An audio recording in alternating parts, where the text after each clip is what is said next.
जिले के छोटे से गांव गढ़ा की रहने वाली सविता आदिवासी का 8 महीने पहले भारतीय सेना में चयन हुआ था। ट्रेनिंग के लिए उसे राजस्थान के अलवर जिले बुलाया गया। 8 महीने की ट्रेनिंग के बाद जब सविता फौजी बनकर गांव लौटी तो इस बात का अंदाजा भी नहीं था कि उसके गांव वाले इस अंदाज में स्वागत करेंगे कि उसके आंसू छलक पड़ेंगे।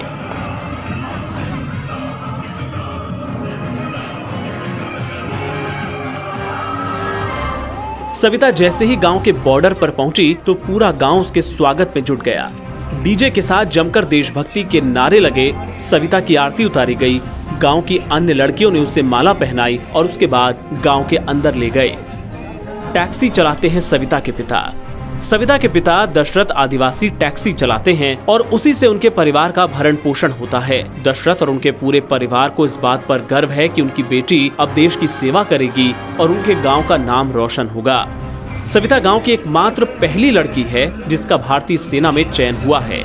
सविता के भाई कौशल आदिवासी ने बताया कि उसकी बहन एक दिन राजस्थान के अलवर अपना कर्तव्य निभाने चली जाएगी। इसके पहले ट्रेनिंग के लिए भी उसे 8 महीने तक राजस्थान के अलवर जिले में ही मौजपुर में ट्रेनिंग दी गई थी और अब उसे वापस बुलाया गया है। ये हमारे परिवार के लिए गर्व की बात है। सविता देश सेवा करते हुए हमारा नाम भी रोशन करेगी।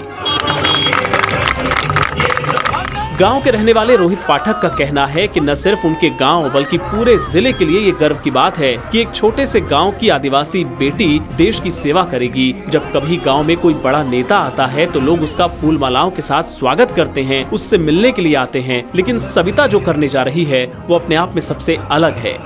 सविता किसी वीआईपी से कम नहीं है, इसलिए हम लोगों ने उसको ये एहसास दिलाया कि वो हम लोगों के लिए कितनी अहम है। पूरा गांव सविता का स्वागत करके न सिर्फ खुश है बल्कि उस पर गर्व कर रहा है।